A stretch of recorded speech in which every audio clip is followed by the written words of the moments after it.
Keep calm and follicle on. Today is April 7th and it's a month that I have not done my roots. So I'm showing you mine.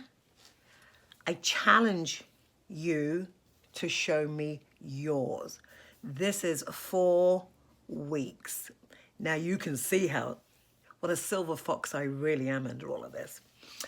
Anyway, as I've said before, where are we going? We're not going anywhere. We can't go to work. We can't go to happy hour. We can't go on dates. So if you absolutely are going stir crazy, which we are anyway, staying at home, but with seeing your roots, I'm going to share this again, but I'm using an eyeshadow that I use, and I use this in particular for my eyebrows.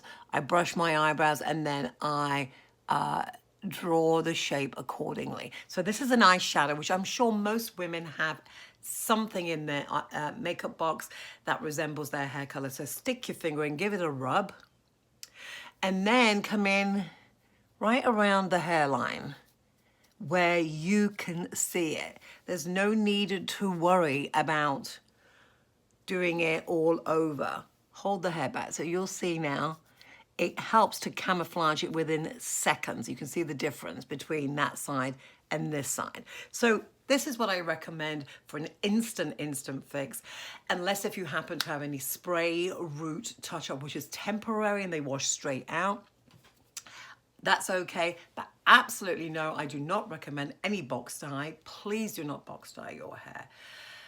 Show me your roots. I'm in this all the way. We are in this together. So stay tuned. I will be sharing more tips and tricks on how to camouflage your hair. And this is me. No makeup. My hair needs doing, but you know, it is what it is. So thank you.